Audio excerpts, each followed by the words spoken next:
Welcome back. Today we're going over my top 15 reads of 2024. It was so hard coming up with 15. I couldn't imagine ranking them. So I'm going through this list of 15 in no particular order. It was already hard enough coming up with these 15. So let's just jump into it. Some of these I have the physical copies for. Other ones I read on my Kindle. If I read it on my Kindle, I'll put the picture up on the screen. We'll start with Demon Copperhead by Barbara Kingsolver. I knew I was going to like this book 2 pages in. Like, I like the writing. I like the plot. I like the synopsis. I like that it's a retelling of Charles Dickens' David Copperfield. This book had the feel that I liked. It was character driven. It had a good plot. Talked about the opioid crisis in deep Appalachia. Really good book, really strong themes, really great writing. And I'm not going to go into super depth with this video just because some of these I already have reviews on and some of them I don't, but I will have like more in-depth reviews. So that's book 1. Next, I actually have this too, is 1984 by George Orwell. I've never read Animal Farm, so I'm going to read that in 2025. But I like this book because it was genius. Like, it was so well written. I love the idea of looking at like this dystopian future that seems like it's so far off, but I found myself really comparing what was in this book to what's going on now in the world. Like mass surveillance, propaganda, just whatever. The media can manipulate things and make it this way or that way. Like the freedom of speech and the attempt to kind of block that. So this book was really good. I enjoyed looking at it from Winston's point of view. I also bought Julia so I can read it from Julia's point of view too. Somebody did like a retelling from her perspective. But this book is a classic for a reason. Great read. Next, I don't have this one, but it is Finding Me by Viola Davis. It's her memoir. I read it early this year, like one of my first reads of the year. It was such a strong, powerful memoir. I got so much more respect for her after reading it. You can kind of understand where she comes from. One thing that really stood out to me that got it on this list of top 15 reads of the year is because she struck this really delicate balance between sharing her story and being honest about her parents and honoring them and showing them respect. And I don't see that often in memoirs and autobiographies. So that's why that's on this list. Very well done, very well written. It had depth. You can understand where she came from, how she became the woman she is. And that's why that's on this list. Another book that I don't have the physical copy for is Razorblade Tears by S.A. Cosby. I read his entire catalog in October of this year. Yeah, and this was my favorite one in his catalog. The reason being is, one, I love that like all of his books has like that main character that you could root for and they do something and you like, that's right. This one has 2. It has 2 main characters. They offer like a contrast to each other. I love that duality. I love that unlikely friendship that happens. I like the storyline. That's why that's my favorite of his books right now. Can't wait to read King of Ashes when it comes out in 2025. But yes, Razorblade Tears made my top 15s of the year. Next, I have Carefrontation, Breaking Free from Childhood Trauma by Arlene Drake. This book was like therapy for me. Like, I bought this book 3 years ago. Somebody recommended it to me on Instagram and I got it and I just read it this year. I do have another video where I'm talking about it more in depth, but the reason that this stood out is because I noticed that a lot of books when talking about like childhood trauma, the emphasis is on managing that like trauma and that grief as far as like your attacker or the person that did you wrong. Like, you kind of, it's less so on you as the survivor or the victim and more so on the other person, like making sense of what they did and why they did it and then what that means. This book has a strong emphasis on that as well, but also like, now what? Like, okay, that happened. Let's acknowledge it. Let's reconcile it. But let's not let them rob you any more of your future. So that's why I like this book. That's why it's on the list. The next one, When Crack Was King by Donovan X. Ramsey. This book was, I was nervous to read it at first, a little hesitant, because I didn't want to read a book that dealt with like the crack epidemic and the fallout of it, like irresponsibly. I didn't want to read a book that like mishandled that, and this book did not do that. It handled it very well. It was very thought-provoking. I like that though it was a nonfiction, it was told through multiple narrations. I mean, you have like, it's from the author's point of view, but he was talking to multiple people and giving their first-hand account. And then you also get like second and third-hand accounts. You get to take a look at the broader lens as well, like from a government perspective, how politics played a role, public perception. So this book has a lot of great things in it. I think it was done well, heavily researched. This was a really good read. Next, she's a little beat up, but it's okay. I rescued her. She done been through it. But it is Sugar by Bernice McFadden. This was my first read by Mrs. Bernice. It was so good. Like, I feel like I was missing out. Like, why haven't I read it? The reason that it made this top 15 list, because I did read This Bitter Earth, but the reason that this made the list is because it felt really familiar to me. Like, when I was reading it, it felt like comfort. It felt like something I would have gravitated towards. If this was in movie form, I would have gravitated towards it when I was like in middle and high school, and I would have been constantly watching it. It felt strong. Like, I like that unlikely friendship in here, but I also like the themes that were present. I like the small town feel, that throwback feel. It had a lot of good stuff in here. That's why this made the list. And I love her writing style. The next one I don't have, it is Yellow Wife by Sadeqa Johnson. After reading that book, I really had to like take some time to let it process. That book was heavy. It was heavy. It followed the main character through all kind of unspeakable stuff, and then you got to see what other people around her were dealing with. There were some graphic scenes in there I kind of wish I didn't read, but it stuck with me. And the reason that it made this list is because it made me realize, like, it's a historical fiction based on an actual woman and an actual, place and time. But it made me think about how even though stories don't end exactly how you want them to, there's typically a silver lining. Like, yes, you didn't get everything you wanted at the end, but there is something like to find joy in. There is a sliver of hope. Like, there is something. And that's what I liked about this book. It was tragic, but at the end, even though it still was tragic at the end, there still was like a glimmer of hope, and I appreciated that. I have this one with me. Was The Hunger Games by Suzanne Collins. So I read all 4 of the books in the Hunger Games series in November. Yeah, my book club chose The Hunger Games book 1, and naturally I read them all. 1, because I thought they were so interesting, and 2, I wanted to prepare for the new one that's coming out in 2025, Hamage's point of view from his time in the Hunger Games. But book number 1 was my favorite. Again, kind of like what I said about 1984, it made me think about like society right now.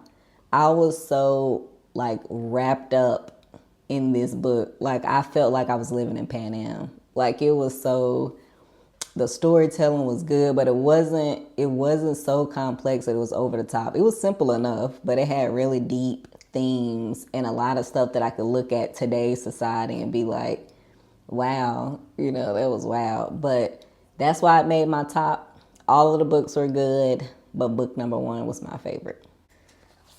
We have The Man Who Was Thursday by G.K. Chesterton. He is known as the Prince of Paradox. I can see why. This book it looks thin, but I did some mental gymnastics going through this book. I was not prepared when I first read this book because I didn't know just how deep it was. Like, it's a metaphysical thriller. It's filled with philosophy, theology, every other ology that you could think of is full of it. It's so much. It's full of wit. It's full of humor, not like ha-ha humor, but like satire and stuff like that. But it's a really good book. You don't be like me. Don't just jump in. Be prepared for this because it involves a lot of like intellectual thinking for me. Like, I had to reread a couple of pages because I'm like, wait, what? Hold on, what? Okay, what? Let's back up real quick. But it was good. Overall, I loved what this book made me think about. I liked the way that he framed a lot of stuff. I even liked how he approached like anarchy and nihilism and like the meaning of it all. So this was a really good book. A book that I don't have is The Reformatory. This book deserves I see it on so many people's top list of the year, and it should be there. If you read it this year, I understand why it's on your top list because it is that good. It is based on the real life tragedy that took place in Marianna, Florida at a boys' reformatory school. But this author does something unique by adding like a horror element to it and putting a creative spin on what's already horrible. And I feel like the creative spin that she added to it only amplified what was already there. Like it just drove it home even more. And I appreciated the creative liberties taken. I appreciate the dual storylines that she put in there. That's why this book is in this list. Another book that I don't have that's related kinda-ish to the one I just mentioned is The Nickel Boys by Colson Whitehead. While these books both deal with the real life boys reformatory school in Marianna, Florida, they have two totally different approaches to how they told this story. Two totally different approaches where you see like very creative storytelling, very just like, I don't know, just kind of over the top-ish ideas in the reformatory. You got the dual storylines, and it's very much, it's just a different kind of feel. You see Colson Whitehead, he has a very somber, sobering way of writing it, where it's like, while I'm reading her book, I feel like I'm reading a fictional account of a real life tragedy. That's what I get when I read The Reformatory. When I read Nickel Boys, I feel like I'm reading a nonfiction. It's a fiction book. It is a historical fiction, but it reads like a nonfiction. Like I feel like I'm being punched in the face because it reads like it's a nonfiction. And I have to remember like, oh, this is a fictional account. That's how good he is with really putting you there and like telling this account of the story. So that's why, if you can make a historical fiction seem like I'm not even reading a book like this is a real account, that's why he's in this list. We have Earl, the autobiography of DMX. I knew this book was going to be in this list. And wait, hold on. I'm not saying that this is a literary masterpiece because it's not. I'm just being honest, it's not. This book is on this list because of like how it resonated with me, because of what I got from it, because of how real and raw it is. It put it in a class of its own as far as memoirs go to me. And I read a lot of memoirs. He was so open and vulnerable and relatable in so many ways. You got like this spiritual struggle where it's like between the world and not of this world. You have like just this coming of age story that really puts so much into perspective. And again, it's so candid that it almost like caught me off guard. So much of this book reminded me of like my daddy. So much of this book reminded me of like I used to work, I told you I used to be a social worker. And so much of this book reminded me of like the boys that I used to work with. And it put so much into perspective because I used to wonder, like, it just answered a whole lot of questions that I used to have, and that it gave me like a different outlook on like when I'm talking to my daddy. So this is definitely on this list. You know how I said the Autobiography of DMX was not a literary masterpiece? This is. James by Percival Everett. This, again, if you've seen it on 20,000 lists this year, that's for a reason. It's that good. It's that good. This is a retelling of The Adventures of Huckleberry Finn by Mark Twain. And even though Percival Everett describes it as not just a retelling, but a conversation to kind of interact with the text, I can see that. This book was, you don't need to read The Adventures of Huckleberry Finn to be able to appreciate this book because it stood on its own. You have Jim, who was one of the main characters in Huckleberry Finn, that this is told from Jim's account, and he reclaims his identity and goes by James. So it is full of sarcasm and wit, and it also has bits of philosophy in there, so you can kind of get that. It shocked me, actually. I don't know what I expected, but I do know if I read a book that is a retelling of a classic, I wanted to offer something new. I wanted to give a fresh perspective, and that's exactly what this book did. That's why it's on this list. Okay. Like I said, you didn't have to read Huckleberry Finn to be able to appreciate the beauty that was James. But I did. I read this after I read The Adventures of Tom Sawyer and before I read James, and it made my top 15 list. And I know this book is problematic for a lot of people. I know it is highly criticized, and also at the same time is highly acclaimed. Like Hemingway actually said modern literature comes from this. So I understand why this is not a book of 2024. It's not a book of this time. It's very much a book of this period. It has racial slurs in it. It has themes of all type of stuff. But what I did like about it is how, this is told from Huckleberry's point of view. I like how Mark Twain used childish vehicles and like over the top, goofy, silly like vehicles to really drive home deeper discussions on and themes of racism and injustice and like hypocrisy and what was the American South / what is the American South, and just so many other things, freedom, war, religion. This book has a way of taking those deeper things and putting it into like a almost silly, stupid way that's just, to me, I understand why it's a classic. Like it's a literary masterpiece. It's got some stuff in it that I get why people don't like it. I did. I enjoyed it. And one of the reasons I can say that I probably really enjoyed this is because of where I am right now, like as a person. If I would have read this 10 years ago, I wouldn't have enjoyed it, I'm sure. I probably would have been like, oh, like, yeah, I can see like why people like it, but it's not my cup of tea. But right now in my life, where I am, I feel like I can appreciate it. Which brings me to my last point before I close this video out. We experience books differently in different times of our lives. I'm not saying one time is better or worse than the other.